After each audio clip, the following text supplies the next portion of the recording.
नमस्कार दोस्तों, मैं मानव सर आप सभी के लिए एक बार हम फिर लेकर आए हैं बायोलॉजी की स्पेशल क्लास। इसमें आज उसका हम पार्ट पढ़ने जा रहे हैं, पार्ट 2। तो जुड़ जाइए सभी साथियों। और आज की इस क्लास में बहुत ही बेहतरीन चैप्टर नर्वस सिस्टम के बारे में आज जानेंगे हम, और उसके पार्ट्स के बारे में आज हम पढ़ने जा रहे हैं।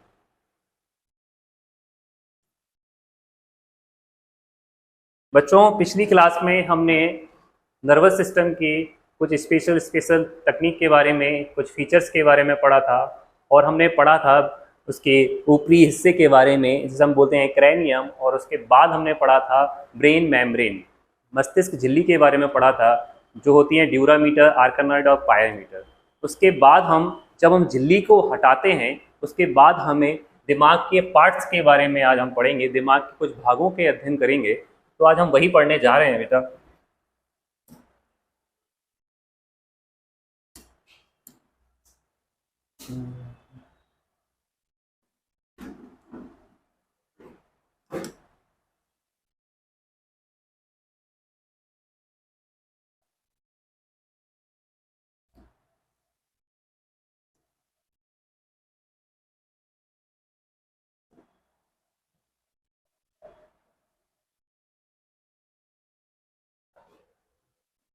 तो देखिए बच्चों, आज हम पढ़ने जा रहे हैं ब्रेन्स के विभिन्न पार्टों के बारे में।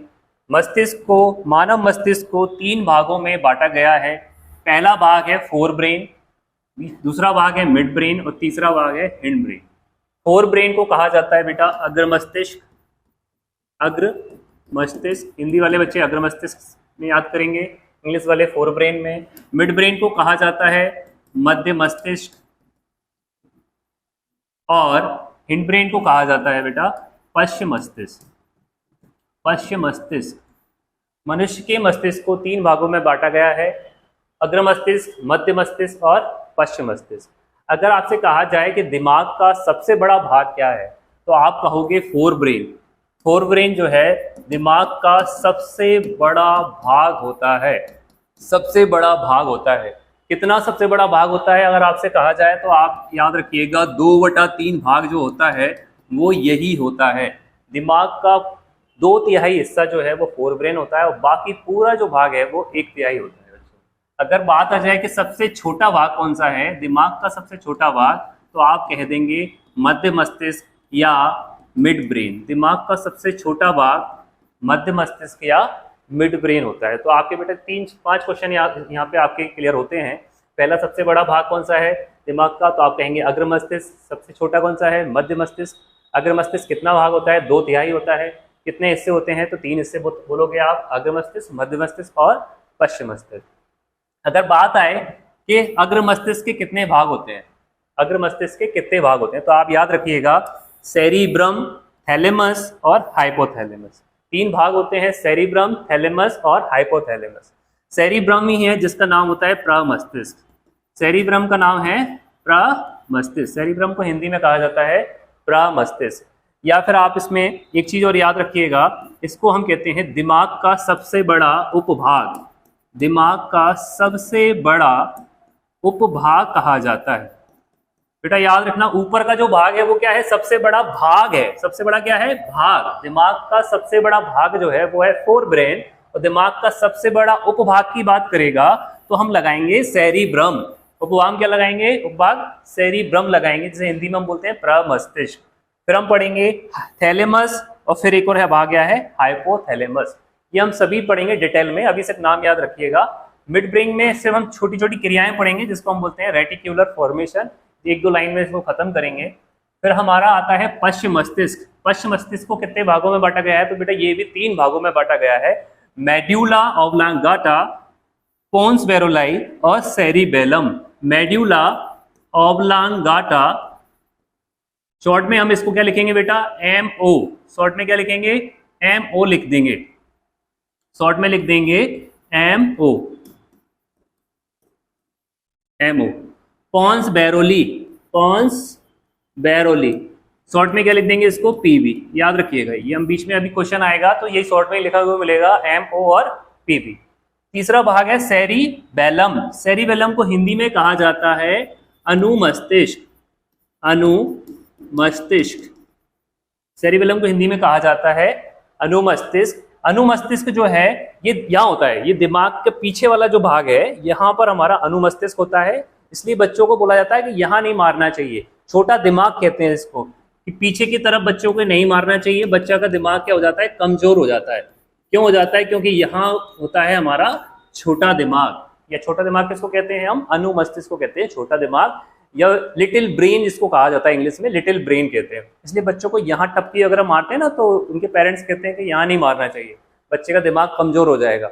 अभी हम इसकी काम पढ़ेंगे तब आपको पता चलेगा कि क्यों नहीं मारना चाहिए, है ना। तो ये हमने अभी इसका फॉर्मेशन कर दिया है। 3 भाग होते हैं फोर ब्रेन के और 3 भाग होते हैं हिंड ब्रेन के। मिड ब्रेन का रेटिकुलर फॉर्मेशन अकेला है, ठीक है। अभी जब हम इसको पढ़ेंगे विस्तार से, तो हम छोटे से बड़े भाग की तरफ चलेंगे। जैसे सबसे पहले हम पढ़ेंगे सेरिबेलम, सबसे छोटा भाग। एक क्वेश्चन इसमें और ऐड कर लेना, वो क्वेश्चन है दिमाग का सबसे छोटा उपभाग। दिमाग का सबसे छोटा उपभाग, दिमाग का सबसे छोटा उपभाग कौन सा है? तो आप बोलोगे सेरिबेलम या अनुमस्तिष्क। और सबसे बड़ा कौन सा है? सेरिब्रम। सबसे बड़ा है सेरिब्रम और सबसे छोटा क्या है? सेरिबेलम। याद रखिएगा। अभी हम एक एक करके टॉपिक पढ़ेंगे। तो सबसे पहले हम पढ़ेंगे सेरिबेलम, फिर पोन्स, फिर मेड्यूला, फिर हम पढ़ेंगे मिड ब्रेन, फिर हम पढ़ेंगे थैलेमस, हाइपोथैलेमस, और सबसे बड़े भाग को हम पढ़ेंगे एंड में, ठीक है। चलिए आगे चलते हैं अगली स्लाइड पे। चलिए, हमने जो बात की कि ब्रेन के कितने भाग होते हैं? 3 भाग होते हैं। अग्र मस्तिष्क फोर ब्रेन, मध्य मस्तिष्क मिड ब्रेन और पश्च मस्तिष्क हिंड ब्रेन। इन भागों के कुछ एक एक नाम और होते हैं जिनको हम बोलते हैं, जिसको साइंटिफिक भाषा में किया जाता है प्रोजेइंसिफेलॉन। प्रोजेइंसिफेलॉन, प्रोजेइंसिफेलॉन, सिफेलॉन, ये बोला जाता है फोर्थ ब्रेन को। मिड ब्रेन को बोला जाता है मीजोइंसिफेलॉन। हिंदी में लिख दे रहा हूं, ऐसे भी लिखा आता है मीजोइंसिफेलॉन, मीजोइंसिफेलॉन। और हिंड ब्रेन को बोलते हैं रोम्बेइंसिफेलॉन, रोम्बेइंसिफेलॉन। ये भी याद रखिएगा कि इनके ये नाम और होते हैं। क्या क्या वो नाम बोले मैंने? फोर ब्रेन को बोलते हैं प्रोजेइंसिफेलॉन, और मिड ब्रेन को बोलते हैं मीजोइंसिफेलॉन, और हिंड ब्रेन को बोलते हैं रोम्बेइंसिफेलॉन। ये भी आप लोग याद रखिएगा। ये अगर इस नाम से लिखे आ जाते हैं तो हम कंफ्यूज हो जाते हैं, इसलिए इसको भी याद रखना है। चलिए एक बार फिर से रिवीजन करेंगे इसका।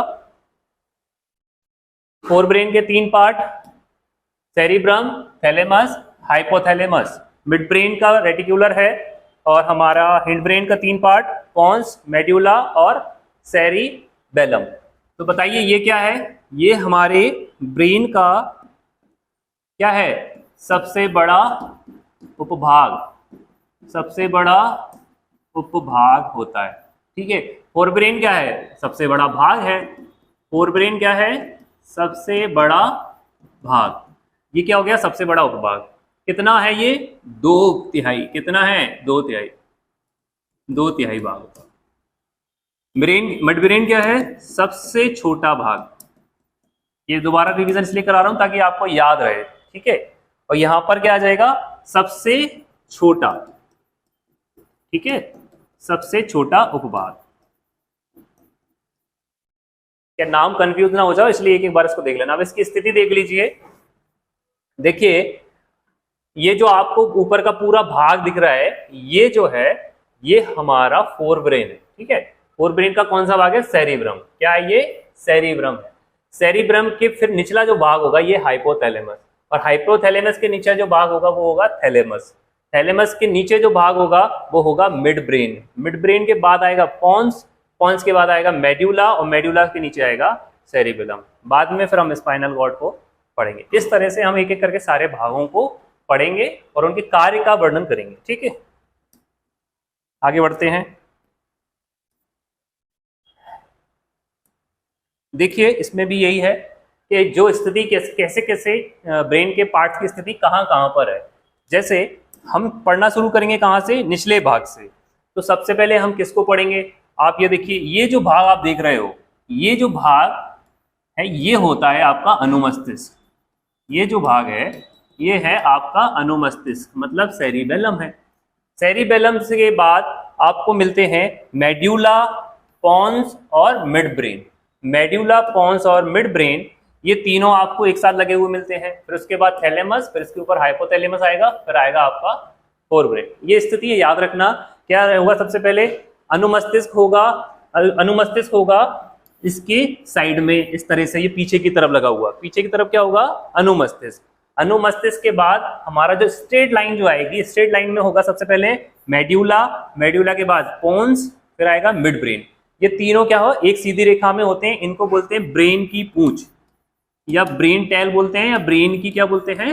पूंछ बोला जाता है। ये क्वेश्चन पूछा जाता है, ब्रेन की पूंछ किन भागों से मिलकर बनी होती है? तो आप बोलोगे मेड्यूला, पोन्स और मिड ब्रेन सीधी रेखा में है, तो ये ब्रेन की पूंछ बनाते हैं। उसके बाद क्या आएगा? थैलेमस, थैलेमस के ऊपर हाइपोथैलेमस, फिर आएगा फोरब्रेन। ये आपको मस्तिष्क की हर एक अंगों की स्थिति पता होना चाहिए, तभी आपको और अच्छे से समझ में आने लगेगा। ठीक है, नेक्स्ट देखें। चलिए,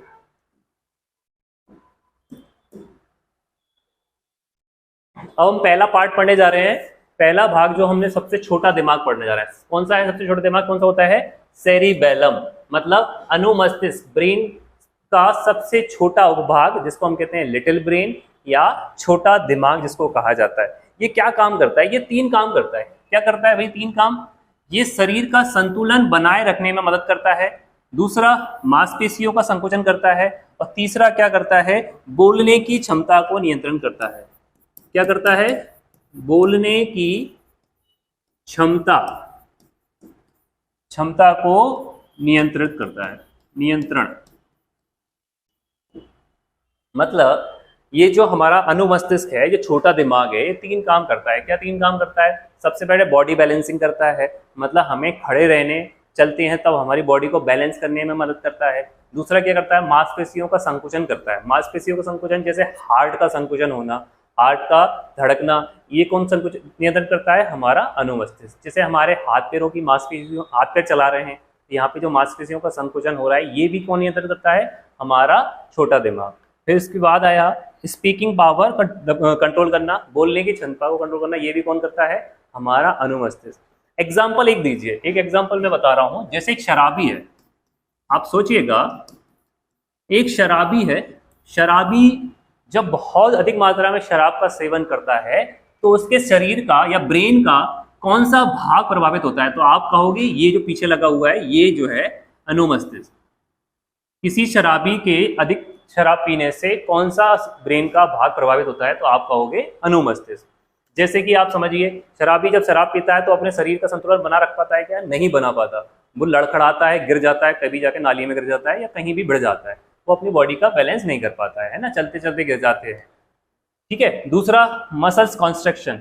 जो व्यक्ति अधिक से अधिक शराब पीता है उसके मांसपेशियों का संकुचन बहुत अधिक तरीके से, अच्छे तरीके से नहीं हो पाता, इसलिए उनका क्या होता है? कई कारण से हार्ट फेल हो जाता है। बेटा क्या हो जाता है? हार्ट फेल हो जाता है या हार्ट अटैक हो जाता है। ठीक है। और ये किस कारण से होता है मैं आगे बताऊंगा, ऑक्सीजन की कमी के कारण हो जाता है। ठीक है। और हार्ट का संकुचन होना और विमोचन होना बहुत जरूरी है। मसल्स, मांसपेशियां अगर संकुचन नहीं होंगी हार्ट की, तो ब्लड पंपिंग नहीं हो पाएगा, जिस वजह से क्या है? ऑक्सीजन सप्लाई नहीं हो पाएगी और डेथ हो जाएगी। तीसरा, और शराब ज्यादा पीने से लोगों की डेथ इसी कारण से होती है। तीसरा क्या है? स्पीकिंग पावर का कंट्रोल होना। तो ये शराबी व्यक्ति होता है, आपने देखा होगा, क्या वो शराब पीने के बाद बहुत मधुर संगीत गा सकता है या अच्छे शब्दों में बोलेगा? नहीं, गाली गलौज करने लगता है और तमाम तरह के अपशब्द का भाषा का प्रयोग करता है, क्योंकि उनको पता नहीं है वो किस भाषा का प्रयोग कर रहे हैं, इसलिए बोलने की क्षमता को वो कंट्रोल नहीं रख पाते। जैसे हम जब आपस में बात करते हैं तो हमारी आवाज़ की पिचिंग जो है बहुत सामान्य रहती है, लेकिन जब बहुत ज़्यादा शराबी व्यक्ति होते हैं जो अपनी इन चीज़ों पे नियंत्रण नहीं कर पाते, तो उनकी आवाज़ जो है बहुत ज़्यादा बिगड़ी हुई होती है और ऊंची साउंड पे जाती है। ठीक है। तो बोलने की क्षमता पे वो कंट्रोल नहीं कर पाते। तो कुछ चीज़ों के एग्जांपल याद रखिएगा। 3 कारण होते हैं, एक तो बॉडी बैलेंसिंग और मसल्स कॉन्स्ट्रक्शंस और स्पीकिंग पावर को कंट्रोल करना। आगे देखें, अब ये कुछ एग्जाम्पल्स बेस पे भी आप इसको समझ पाओगे, थोड़े इसमें से कुछ क्वेश्चंस भी आपको मिलेंगे, तो लिखने में ज़्यादा टाइम लगता है इसलिए मैंने इसको पहले से ही लिख रखा है। आपको सिर्फ इसमें एक बार रीडिंग करना है, आपको क्वेश्चंस बनेंगे तो उसको मिसाल लगा दूंगा। जैसे आप देखिए, अल्कोहल का ज़्यादा सेवन लीवर को नुकसान पहुंचाता है, ये आपको सबको पता है, लीवर को नुकसान पहुंचाता है। अल्कोहल के अधिक सेवन से शरीर का कौन सा भाग नुकसान होता है? लीवर, ये आपको पता है। साथ ही ये आपके दिमाग की क्षमता को भी क्या करता है? प्रभावित करता है, शराब पीने से ना, अल्कोहल पीने से। इससे आपको याददाश्त खोने का भी डर होता है। तो जो शराबी लोग होंगे वो देखो उनमें बहुत सी चीजें याददाश्त नहीं रहती हैं और इस वजह से वो घर में कले मचती है, उनके दिमाग के विकास में रुकावट हो जाती है। आप देखो कि जो अधिक से अधिक शराब पी रहा है वो, मुझे नहीं लगता कि बेहतर आइडियाज उसके माइंड में ज्यादा आते होंगे, है ना, क्योंकि उसके दिमाग का विकास रुक जाता है। और जो शराबी लोग होते हैं वो अधिक से अधिक लोग तो ज्यादातर डिप्रेशन वाले मिलेंगे आपको, बहुत कम शौकीन लोग मिलेंगे, ज्यादातर डिप्रेशन वाले लोग मिलते हैं। आदि समस्याओं का सामना करना पड़ता है। मूड स्विंग हो जाता है, पल पल में मूड बदलता है उन लोगों का, अत्यधिक भावनात्मक हो जाते हैं, इमोशनल लोग ज्यादा होते हैं। जो ड्रिंक पी के बहुत ज्यादा इमोशनल हो जाते हैं, अपने दिल का दर्द बाहर निकाल देते हैं, वो इमोशनल होकर ये सब चीजें करते हैं। एकाग्रता में दिक्कत आती है, मतलब वो कॉन्सेंट्रेट नहीं कर सकते। आप सामान्य व्यक्ति से बोलो कि भाई अब अपन कुछ गेम खेलते हैं, और कुछ व्यक्ति जो होंगे वो अल्कोहल पी के गेम वगैरह नहीं खेल पाएंगे या पढ़ने में कॉन्सेंट्रेट नहीं कर सकते, थकान महसूस करते हैं। शराबी लोग जो होते हैं वो थकान महसूस करते हैं। इस तरह की कई तरह की परेशानियां होती हैं। याददाश्त क्षमता कम हो जाती है, ये ऊपर भी पॉइंट आ गया है, यहाँ भी नोट करेंगे। इसमें थोड़ी देर के लिए जो मेमोरी लॉस होता है, ये इंपॉर्टेंट क्वेश्चन है आपके लिए, ये वाला इंपॉर्टेंट क्वेश्चन है कि जब बहुत ज्यादा अल्कोहल सेवन करने से जो मेमोरी लॉस होती है, थोड़ी देर के लिए जो हम कुछ भूल जाते हैं, उसे हम क्या कहते हैं? उसे हम कहते हैं पार्शियल मेमोरी लॉस। ये याद रखना, शराब के अधिक सेवन से अनुमस्तिष्क पर जो प्रभाव पड़ता है, जिस वजह से हम थोड़े समय के लिए मेमोरी लॉस कर देते हैं, उसको हम क्या कहते हैं? पार्शियल मेमोरी लॉस कहते हैं। अल्कोहल का सेवन करने से आपके ब्रेन फंक्शन और सेंट्रल नर्वस सिस्टम में प्रभाव पड़ता है। किसमें? ब्रेन और सेंट्रल नर्वस सिस्टम में, ये आप समझ गए होंगे। इसलिए जब सेंट्रल नर्वस सिस्टम सही काम नहीं करता तो उसकी आपकी इंद्रियां सुन्न हो जाती हैं और आपको बोलने और समझने में परेशानी होती है। ये सिर्फ पढ़ने के लिए है, कुछ क्वेश्चन जो थे मैंने आपको टिक लगा दिए, याद था। और सबसे इंपॉर्टेंट क्वेश्चन क्या होता है, जब भी हमारे ये अनुमस्तिष्क, ये पीछे वाला जो भाग है, ये पीछे वाले भाग में जब भी अभी चोट लग जाती है तो आदमी क्या होता है? सीधा सीधा आदमी मर जाता है। क्यों मर जाता है?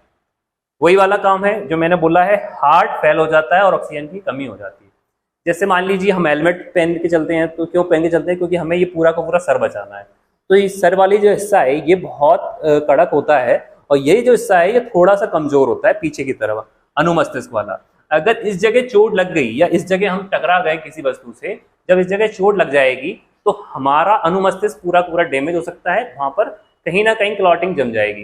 क्लॉटिंग जमने की वजह से क्या होगा, उसका जो 3 भाग जो हमने बताए हैं, 3 भाग जो हैं, जैसे क्या नहीं होगा? मसल्स कॉन्स्ट्रक्शन नहीं होगा। मसल्स कॉन्स्ट्रक्शन नहीं होगा, इसका मतलब क्या होगा?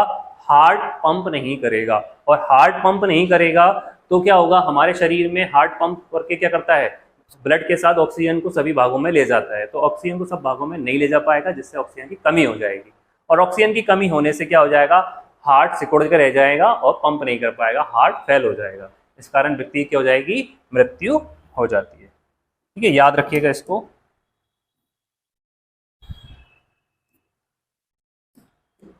नेक्स्ट है मेड्यूला ऑब्लांगाटा। सेरिबेलम खत्म हो गया हमारा वहां पे ना, अभी आया है मेड्यूला ऑब्लांगाटा। मेड्यूला ऑब्लांगाटा कहाँ होता है पहले तो ये समझिए। जैसे जो हमारे बाहर का जो हिस्सा है वो क्या है? सेरिबेलम या अनुमस्तिष्क। अब 3 हिस्से इकट्ठे एक साथ सीधी रेखा में होते हैं। वो पहला है आपका मेड्यूला ऑब्लांगाटा, फिर है आपका पोन्स बैरोलेई, और फिर है आपका मिड ब्रेन। ये सीधी रेखा में जो होते हैं वो क्या बनाते हैं? ब्रेन स्टेम, मतलब ब्रेन की पूंछ, दिमाग की पूंछ बनाते हैं, या मस्तिष्क की पूंछ बनाते हैं, या ब्रेन स्टेम बनाते हैं। वही लिखा हुआ है मेड्यूला ऑब्लांगाटा, पोन्स और मिड ब्रेन, ये तीनों मिलके क्या बनाते हैं? ब्रेन स्टेम, दिमाग की पूंछ या मस्तिष्क पूंछ बनाते हैं। ठीक है, याद रखिएगा। ये एक क्वेश्चन इसका, ये बहुत इंपॉर्टेंट क्वेश्चन है कि ब्रेन स्टेम 3 भागों से, ये वाले 3 भाग। कार्य क्या है इसका? वेरी इंपॉर्टेंट फंक्शनल पार्ट है इसका। इनवॉलेंटरी रिएक्शंस, मतलब अनैच्छिक क्रियाओं को नियंत्रित करना। अनैच्छिक क्रियाओं को नियंत्रित करना। अनैच्छिक क्रियाओं को नियंत्रित करना मतलब ऐसी क्रियाएं जो मनुष्य की इच्छा के विरुद्ध होती हैं या हो रही हों, ऐसी क्रियाएं जो मनुष्य की इच्छा के विरुद्ध हो रही हों वो क्या कहलाती हैं? अनैच्छिक क्रियाएं कहलाती हैं। जैसे उदाहरण के लिए सांस लेना और छींक आना, ये दोनों क्रिया ही हमारे शरीर की अनुमति के बिना होती हैं। जैसे हम सांस ले रहे हैं, हमसे अनुमति नहीं ले रहे हैं, है ना। जैसे छींक आ गई, अचानक छींक आ जाती है, तो ये भी क्या है? इनवॉलेंटरी रिएक्शन है, मतलब अनैच्छिक क्रियाएं। इच्छिक क्रियाएं क्या हो गई? जैसे हम किसी वस्तु को उठा रहे हैं, जैसे मैं कुछ बोल रहा हूँ, ये इच्छिक क्रियाएं हैं। और ऐसी क्रियाएं जो स्वतः ही होती हैं ये अनैच्छिक क्रियाएं कहलाती हैं। ठीक है, अब इसके भी दो भाग होते हैं अनैच्छिक क्रियाओं के, ये हम आगे पढ़ते हैं। अब ये दिमाग में कहाँ होता है? मेड्यूला दिमाग में कहाँ होता है? तो हमने बोला निचले वाले भाग में, है ना। ये जो निचला वाला भाग दिख रहा है यहाँ। और अगर पीछे की तरफ देखेंगे तो हमारा जो गर्दन की तरफ जो जाता है ना, अंदर की तरफ अनुमस्तिष्क, और उसके नीचे जो जा रहा होता है वो होता है मेड्यूला, जो आपको ये दिख रहा है। ये पीछे वाला पोर्शन है, ये पीछे से ऐसा दिखाई देगा, और ये साइड वाला पोर्शन है, ये आगे की तरफ फेस है इसका, और ये पीछे की तरफ। ठीक है, ये मैं खड़ा हुआ हूँ, यही वाला है ना, यही वाला पिक्चर है। ये नीचे की तरफ जो जाता है ये होता है मेड्यूला। ठीक है, ये भी याद रखिएगा। स्थिति याद रहेगी तो हमें क्रियाएं बहुत जल्दी याद। ठीक है, अब आया इनवॉलेंटरी रिएक्शंस, मतलब अनैच्छिक क्रियाएं। अनैच्छिक क्रियाएं दो प्रकार की होती हैं। एक होती है वाइटल रिएक्शन, जिसको हम बोलते हैं हिंदी में जैविक क्रियाएं। एक होती है हमारी एसेसरी रिएक्शन, मतलब सहायक क्रियाएं। ये याद रखिएगा, मतलब दो प्रकार की होंगी। वाइटल जैविक क्रियाएं, ये जैविक क्रियाएं वो क्रियाएं होती हैं जिनके होने से या ना होने से, जिनका होना हमारे शरीर के लिए बहुत आवश्यक है और जिनके ना होने से हमारी मृत्यु तक हो सकती है, वो क्रिया क्या कहलाएंगी? जैविक क्रियाएं। सहायक क्रियाएं क्या होती हैं? ये वे क्रियाएं होती हैं जिनके होने ना होने से हमारे शरीर पर कोई प्रभाव नहीं पड़ता और हमारी मृत्यु नहीं हो सकती। जिनसे मृत्यु हो जाएगी वो कौन सी क्रियाएं होंगी? जैविक क्रिया होंगी, मतलब इनका होना बहुत जरूरी है, इनके होने ना होने से कोई फर्क नहीं पड़ने वाला है। अब जैविक क्रियाएं कौन कौन सी होती हैं देखिए आप उदाहरण, जैसे कि श्वसन। जैसे कि क्या? श्वसन। अगर हमारे शरीर में श्वसन नहीं होगा तो क्या होगा? हमारे शरीर में CO2 बाहर नहीं निकल पाएगी, तो क्या हो? हमारी डेथ हो जाएगी। तो ये क्रिया क्या है? बहुत जरूरी क्रिया है। जैसे कि पाचन। पाचन नहीं होगा तो हमारे शरीर में टॉक्सिन जम जाएंगे, हमारे शरीर में खाना जो है, जो भी हम खाएंगे वो पचेगा नहीं, तो इससे भी हमारे शरीर में क्या होगा? नुकसान होगा और हमारे शरीर की डेथ हो जाएगी। हृदय की धड़कन। धड़कन मतलब क्या होगा? हृदय धड़कना मतलब शुद्ध ब्लड का शरीर के विभिन्न भागों में जाना और अशुद्ध का आना। ये नहीं हो पाएगा तो हमारे शरीर की डेथ हो जाएगी। जैसे कि उत्सर्जन, हमारे शरीर से अवशिष्ट पदार्थों को बाहर करना। अगर उत्सर्जन क्रिया नहीं होगी तो हमारे शरीर से पाए जाने अवशिष्ट पदार्थ बाहर नहीं निकलेंगे। जैसे पसीना हुआ, जैसे यूरिन हुआ, मल हुआ, ये हमारे शरीर में ही रहेंगे तो हमारे शरीर के सभी अंगों को खराब कर देंगे। जैसे रक्त परिसंचरण। रक्त परिसंचरण मतलब ब्लड का सर्कुलेशन। ब्लड का सर्कुलेशन जब हमारे पूरे शरीर में होता है तो वो ऑक्सीजन को, शुद्ध ऑक्सीजन को हमारे ब्लड के हर ऑर्गन या शरीर के हर एक कोने कोने भाग तक लेके जाता है और वहां से CO2 को निकालकर लाकर हमारे नाक के द्वारा श्वसन क्रिया द्वारा बाहर कर देता है। तो ब्लड सर्कुलेशन नहीं होगा तो हमारे शरीर को बहुत ज्यादा नुकसान होने वाला है। तो ये क्रिया है हमारे शरीर के लिए बहुत जरूरी है, इसलिए इनको क्या कहा जाता है? जैविक क्रिया। ठीक है, तो इन सब पर कौन नियंत्रण करता है? हमारा मेड्यूला। इन सब पर कौन नियंत्रण करता है? हमारा मेड्यूला नियंत्रण करता है। अब आई बारी हमारी सहायक क्रियाओं की। सहायक क्रियाएं देख लीजिए। सहायक क्रियाएं वो होती हैं जिनके होने ना होने से हमारे शरीर पर कोई प्रभाव नहीं पड़ने वाला। जैसे कि आप जानते हैं हिचकी। हिचकी जब आती है तब क्या हिचकी आती है? ऐसे जब हिचकी आती है तो हिचकी से क्या आपकी डेथ हो जाएगी क्या? हाँ, लेकिन ये आपसे बिना पूछ के होती है। हाँ, इसलिए बिना पूछ के होती है, इसलिए कौन सी है? सहायक क्रियाएं हैं। इसलिए कौन सी है? अनैच्छिक क्रियाएं हैं। छींक आती है आपको, छींक आती है तो ये भी कैसी है? अनैच्छिक क्रियाएं हैं। खर्राटे लेते हो आप तो ये भी कैसी है? आपकी इच्छा के विरुद्ध होती है। डकार आती है जैसे, तो ये भी कैसी क्रिया है भाई? अनैच्छिक क्रिया है। जुकाम आती है, खांसी आती है। जब खांसी आती है तो खांसी आप रोक पाते हो क्या? खांसना ही पड़ता है आपको। ये कैसी क्रिया है? अनैच्छिक क्रिया है। जुकाम, नाक बहने लग जाती है, फिर आप नाक को खींच लेते हो तो नाक तो ऑटोमेटिक बहती है ना, तो वो अनैच्छिक क्रियाएं हैं। ब्लिंकिंग आइज मतलब पलक झपकना, ये भी आप इसको रोक नहीं सकते, ये भी पलक झपकती है।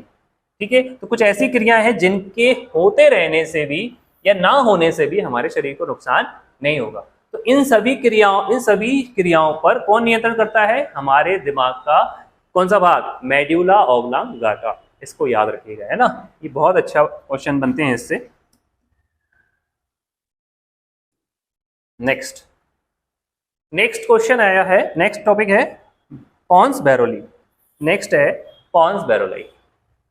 पॉन्स बैरोलाई मेड्यूला के ऊपर, पहले आया भाई अनुमस्तिष्क पीछे लगा है, फिर आया आपका मेड्यूला के ऊपर आ गया पॉन्स बैरोली। पॉन्स बैरोली का क्या काम है भाई? पॉन्स बैरोली के दो काम रहेंगे। पॉन्स बैरोली का पहला काम क्या है? It communicate to body organs to brain parts. मतलब ये क्या करता है? हमारे शरीर के अंगों को दिमाग के विभिन्न भागों से कम्युनिकेट कराने का काम करता है। मतलब ये मीडिएटर होता है। किसका मीडिएटर है? शरीर के अंगों को ब्रेन के भागों से जोड़ने का काम करता है। जैसे शरीर के अंग कौन से हो गए? स्किन, आंख और कान और हृदय, इनको ब्रेन के भाग फोर ब्रेन, मिड ब्रेन और हिंड ब्रेन से जोड़ने का काम करता है। दूसरा काम क्या करता है भाई? Respiration process. मतलब ये भी क्या करता है? श्वसन क्रिया को कंट्रोल करने में उसकी हेल्प करता है। किसकी हेल्प करता है? मेड्यूला की हेल्प करता है।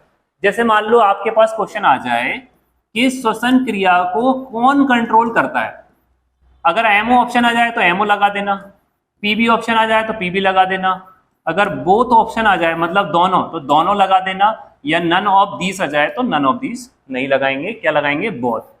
वो क्या करता है? वो भी श्वसन क्रिया को कंट्रोल करता है। कौन? मेड्यूला। और हमारा पोन्स भी जो है श्वसन क्रिया को हेल्प करता है। तो दोनों मिलकर क्या करते हैं? श्वसन क्रिया में मदद करते हैं। सिंगल ऑप्शन आएगा तो सिंगल लगा देंगे, अगर एमओ आ गया तो दोनों आ गए तो दोनों लगाना पड़ेगा। ठीक है, अगर इसके बाद भी क्या हुआ, नहीं आया, तो क्वेश्चन गलत हो जाएगा आपका। अब कैसे करता है हेल्प? जैसे कि यहाँ पे आ जाइए, हार्ट। अभी हमने पढ़ा था क्या करता है? हृदय का संकुचन करना, मांसपेशियों का संकुचन करना। तो हृदय में जब भी कभी संकुचन होता है तो पोन्स बैरोलाई हृदय को किससे जोड़ देता है? हिंड ब्रेन से। पश्चिम मस्तिष्क का, अभी हमने पश्चिम मस्तिष्क पढ़ा था ना, अनुमस्तिष्क में ये आता था। फिर आंख और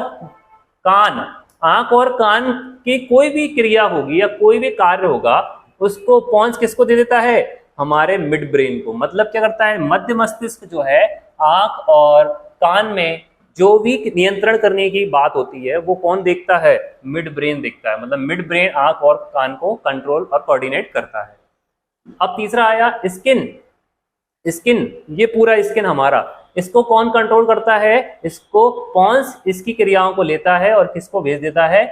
फोर ब्रेन को भेज देता है, प्रमस्तिष्क को भेज देता है। तो ये क्या करता है? इसको कंट्रोल और कोऑर्डिनेट करता है। ठीक है, ये हमारा हुआ पोन्स का काम। पोन्स हमारे शरीर के अंगों को ब्रेन के पार्ट से जोड़ता है।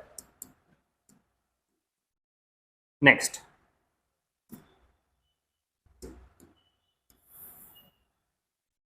आया मिड ब्रेन। हमने अभी पूरा हिंड ब्रेन खत्म कर दिया है, अब हमने शुरू किया है मिड ब्रेन। हिंड ब्रेन में हमने पढ़ लिया सेरिबेलम, मेड्यूला और पोन्स बैरोलाई, ये तीनों हमने खत्म कर दिए। तीनों हमने खत्म करने के बाद हमारा कौन सा ब्रेन आ गया? मिड ब्रेन, मध्य मस्तिष्क। मध्य मस्तिष्क कैसा है बेटा? पूरे दिमाग का सबसे छोटा भाग है। दिमाग का सबसे छोटा भाग, स्मॉलेस्ट पार्ट कौन सा है? मिड ब्रेन, मध्य मस्तिष्क। ये क्या काम करता है? इसका कार्य क्या है? इसका कार्य है संवेदी अंग को कंट्रोल और कोऑर्डिनेट करना। संवेदी अंग को कंट्रोल और कोऑर्डिनेट करना। कौन से संवेदी अंग? तो आपको यहाँ पूछेगा संवेदी अंग कितने होते हैं, तो आप बोलोगे संवेदी अंग होते हैं 5। कौन कौन से? पहला आंख, पहला संवेदी अंग क्या है भाई? आंख, हिंदी में आंख। दूसरा क्या है? कान। तीसरा क्या है? जीभ। चौथा नाक। पांचवा त्वचा। कहाँ लिख देते हैं इसको? यहां लिख देते हैं। पांचवा है त्वचा। कितने संवेदी अंग होते हैं? आंख, कान, जीभ, नाक और त्वचा, ये 5 हमारे संवेदी अंग होते हैं। और एक छठवा सिक्स सेंस होता है, अनुभव कर लेना, फील कर लेना। ये छठवा जो है महसूस कर लेना, ये सिक्स सेंस होता है। ये लड़कियों में 2% ज्यादा होता है, गर्ल्स में ज्यादा होता है ये, है ना। लड़कियों में 2% ज्यादा होता है। क्या? सिक्स सेंस लड़कियों में 2% ज्यादा होता है। अब हम बात करें कि मध्य मस्तिष्क इन संवेदी अंग में से कौन से संवेदी अंग को कंट्रोल करता है। अभी हमने इससे पीछे वाले डायग्राम में भी देखा, और यहां भी हम समझ लें कि कौन से दो भागों को कंट्रोल करता है। आंख और कान को। आंख और कान को कंट्रोल करता है। किसको? आंख और कान को कंट्रोल करता है। कौन? मध्य मस्तिष्क। मध्य मस्तिष्क आंख और कान के दोनों को कंट्रोल और कोऑर्डिनेट करने का काम करता है। ये हो गया हमारा मिड ब्रेन। यहां पर मिड ब्रेन खत्म। अब इसके बाद हमारे 3 जो संवेदी अंग बज रहे हैं, इनको कौन कंट्रोल करता है ये भी देख लीजिए। थैलेमस। अब हमारा पश्चिम मस्तिष्क खत्म, मध्य मस्तिष्क खत्म, अब हमने शुरू कर दिया अग्र मस्तिष्क। अग्र मस्तिष्क में पहला भाग हमारा क्या है? थैलेमस। अब थैलेमस कहाँ होता है? देखिए, थैलेमस होता है जहां पर मिड ब्रेन जो है, मिड ब्रेन का भाग एंड होता है, वहां पर जो आपको ग्रीन ग्रीन दिख रहा है, इस तरह से लगा होता है हमारा थैलेमस। राइट तरफ होता है और लेफ्ट तरफ होता है, राइट थैलेमस और लेफ्ट थैलेमस होता है।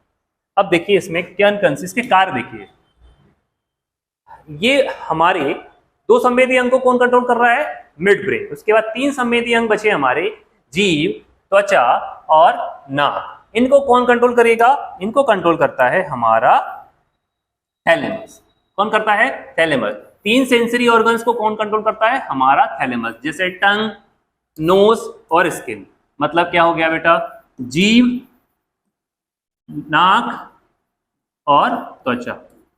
जीभ, नाक और त्वचा, ये 3 संवेदी अंगों को कौन कंट्रोल कर रहा है? थैलेमस। कौन कंट्रोल कर रहा है? थैलेमस। इसके अलावा थैलेमस और क्या काम करता है? ये बड़े इंपॉर्टेंट क्वेश्चन देता है थैलेमस, बड़े इंपॉर्टेंट। सर्दी और गर्मी। सर्दी और गर्मी का एहसास कौन करवाता है? हमारी बॉडी को सर्दी और गर्मी का एहसास कौन कराता है? तो आप बोलोगे थैलेमस कराता है।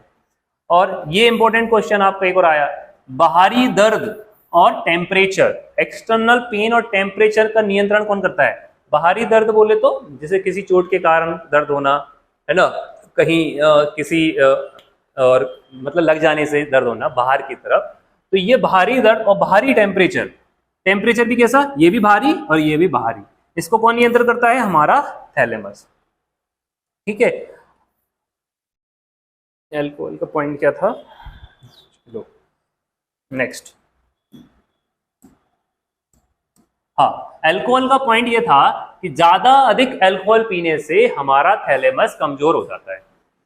ज्यादा अल्कोहल के सेवन से हमारा अल्कोहल कैसा हो जाता है? कमजोर हो जाता है। जैसे जो बहुत ज्यादा अल्कोहल पीते हैं तो उनको स्वाद नहीं आता, उनको स्वाद कम हो जाता है ना, उनको स्वाद कम, स्मेल कम होने लगती है उनकी। और जो बहुत ज्यादा अल्कोहल पी लेते हैं ना, तो उनको बाहरी दर्द, जैसे बहुत कई बार होता है, कई जगह लड़ाई हो जाती है, शराब पीने के बाद लड़ाई हो जाती है, और लड़ाई हो जाती है तो उनको भयंकर लड़ाई होती है, उनको कोई ना कोई कूट देता है। तो जब उनको चोट लगती है ना, तो जब शराब के नशे में होते हैं तब उनको दर्द और उसका एहसास नहीं होता। एहसास कब होता है? जब नेक्स्ट डे जब उठते हैं ना, तब ये बाहरी दर्द जो हाथ पैरों में लगा है, शरीर में लगा है, तो जब उनका नशा उतर जाता है उसके बाद ये बाहरी दर्द उनको पेन होता है। ठीक है। तो अल्कोहल के सेवन से थैलेमस क्या होता है? कमजोर पड़ जाता है। ये भी याद रखिएगा आप, है ना। नेक्स्ट आया हाइपोथैलेमस। हाइपोथैलेमस ये ग्रंथि होती है, उसी जो हम ऊपर का जो भाग था ये क्या था? हमारा थैलेमस। और थैलेमस के नीचे जो आपको पिंक कलर का हम शूट कर रहे हैं, ये है पिट्यूटरी ग्लैंड। नीचे वाली क्या है? पिट्यूटरी ग्लैंड है। नीचे वाली क्या है? पिट्यूटरी ग्लैंड है, मतलब पीयूष ग्रंथि। मतलब यहां लिख देता हूं मैं, पीयूष ग्रंथि क्या है? ये पीयूष ग्रंथि है। पीयूष ग्रंथि को क्या कहते हैं हम? मास्टर ग्रंथि। पीयूष ग्रंथि को क्या कहते हैं? हमारे शरीर की मास्टर ग्रंथि होती है ये। और ये ऊपर वाली जो है, ऊपर वाला जो भाग है, वो कौन सी होती है? हाइपोथैलेमस ग्रंथि। हाइपोथैलेमस, इसको क्या बोलते हैं? सुपर मास्टर ग्रंथि। सुपर मास्टर ग्रंथि कहा जाता है। सुपर मास्टर ग्रंथि क्यों कह रहे हैं? क्योंकि पीयूष ग्रंथि क्या है? मास्टर ग्रंथि है। और ये जो हाइपोथैलेमस है ना, ये इस पीयूष ग्रंथि को कंट्रोल और कोऑर्डिनेट करने का काम करती है। तो जो मास्टर ग्रंथि को कंट्रोल और कोऑर्डिनेट करेगा वो क्या होगा? सुपर मास्टर ग्रंथि होगा। तो ये जो हाइपोथैलेमस है ये हमारी कौन सी ग्रंथि होती है? सुपर मास्टर ग्रंथि होती है। इसके कार्य देख लेते हैं। जैसे याद रखिए हाइपोथैलेमस क्या है? सुपर मास्टर ग्रंथि है, सुपर मास्टर ग्रंथि है। ठीक है, अब दिखेगा ये आपको सुपर मास्टर ग्रंथि है। तो पीयूष ग्रंथि क्या होती है? मास्टर ग्रंथि होती है। हाइपोथैलेमस क्या होती है? सुपर मास्टर ग्रंथि होती है। अब ये सुपर मास्टर ग्रंथि क्या कंट्रोल और कैसे कंट्रोल करती है? अब देखिएगा, प्यार इश्क मोहब्बत सब भूल जाएंगे, अब आपको पता चलेगा कि कैसे कैसे फील होता है। देखिए इसको ऐसा समझ लीजिए, एक पहले इसको पढ़ लेते हैं फिर समझाते हैं। जैसे भूख लगना, जब भी हमें भूख लगती है तो हमें हाइपोथैलेमस फील कराता है कि हाँ भूख लग रही है। प्यास लगती है तो हाइपोथैलेमस फील कराता है कि प्यास लग रही है भाई। नींद आ रही होती है तो हमारा हाइपोथैलेमस क्या करता है? थक जाता है, तो हमें ब्राह्मण बनने को बोलता है, इसलिए हमें नींद आ जाती है। फिर हमें फील होता है, फीलिंग्स हमारी जैसे कौन कौन सी फीलिंग्स हो गई?